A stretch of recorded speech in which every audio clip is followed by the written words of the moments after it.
munaasabad lagu caleemasaarayay malaaq rooble malaaq ibraahim malaaq daahir oo ka mid ah beelaha dowlad goboleedka koonfur galbeed ee Soomaaliya ayaa ka dhacday magaalada Cabudwaaq waxaana munaasabadan ka soo qayb galay ugaaska guud ee beesha Digil iyo Marifle ee Galmudug oo socdaal dhulka uga soo kictimay magaalada Dhuusamareeb qaar ka mid ah odayaasha guurtida degmada Cabudwaaq taliska booliska iyo qaybaha kala duwan ee bulshada koonfur galbeed ee ku nool magaalada Cabudwaaq Isaaq Cali iyo qaar ka mid ah qaybaha kala duwan ee bulshada ee ka soo jeeda dowlad goboleedka koonfur galbeed ayaa goobta ka sheegay inay soo dhaweynayaan malaaq rooble malaaq ibraahim malaaq daahir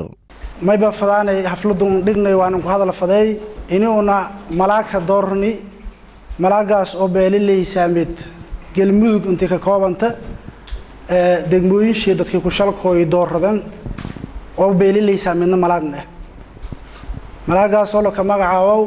malaaq rooble malaaq ibraahim malaaq daahir leeyahay inay leeysan la inturma ama danaheeda khaaska ka shaqeeya in wala ugaas lunku baahnay dhongo wada lunku baaran digil mirflaaq dhong lang ugaasan madilaha ku taba Soomaaliya oo dhon hatan ugaasan in nagado yar rajaan insha Allah Soomaalida hore intarigeedi jinka boodo mahruurisho mala lanki deegaamo oo roogna may ba Galmudug mas gobolaha ahaato mas degma ahaato lanki marna wakiilno ahaado lahaayeen lanku in nagado go'aan kan hay waxa lagu caleemasaaraya meeshan malaaqa beelweenta leysaan oo degan Galmudug anaga hadda cabashii waxaan tabanayno ma jirto si wanaagsan baan deegaanka ugu noolnahay mayba wal eed alan faylo an mayba lana unun la shaqeeyaan sidii oo nahay mayba malaag rooble may leeyahay soo nahay malaag lan ku elna ba shaqeey jari bulshada leesameed albaabkeedii weeye madaxdeedii weeye waxaan rabnaa sida wanaagsan oo sharaf leh anigu aan ku naqaanay inuu isugu soo jiido bulshada qaar ka mid ah odayaasha guurtida degmada Cabudwaaq iyo taliyaha saldhigga booliska Cabudwaaq Qalbi Axmed Cali ayaa sidan ka sheegay goobta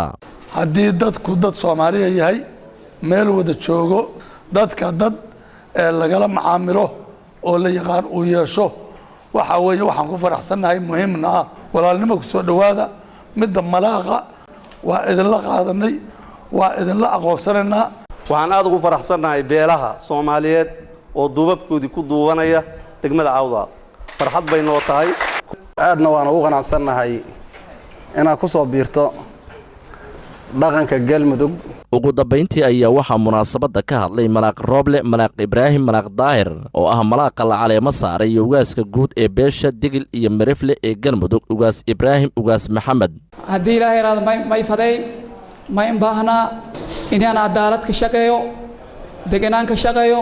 suufinaan ka shaqeeyo deegaamadan Galmudug ufnaan ka jarta inaan ka shaqeeyo go'on hadii ilaahay bulshada dhamaantii inay ila shaqeeyaan oo garabka ay surmaan hadii ilaahay saad tabiin garab surnin isi ku doran aan ku baahna malaagada guud dhamaantii oo tiib deegaamadan Galmudug ka jarta intiiba gobolada ka nool inaan la shaqeeyo malaaq la doortay waxaan leeyahay malaaq aad waxaan ugu baahanahay malaaq la shaqeeyo meel kasta baa joogay albaabka laga soo galay leysaan oo Galmudug ku nool ma sha Allah maanta hadii magacaawdeen aad baan ugu faraxsanahay Digil Marifle ama reer leysaan badin ku waxaan ka codsanayaa inaad la shaqeysaan malaaqa aysan noqon dad oo geel baan ku raacsaday ayala Cabdullaahi Jaamac Honkable TV Cabudwaaq magacaygu waa Suldaan magacaygu waa Seeraar isku si ayaan u hadalaa isku sina waan u libisanaa isku midna waanu nahay anigu waxaan isticmaalaa Samtel isagu ma uu isticmaalo Samtel anigu in badan baan Samtel ku hadli karaa balse isagu sidaa ma sameyn karayo warmaahay run miya waa runtay 24 saacadood waxaan ku hadlaa 2500 oo shilin oo waa bilaash bishii oo dhan waxaan ku hadlaa $5 oo kali ah caadi ma aha maxaad mar hore igu sheegi weyday fikir hadal oo hadaalin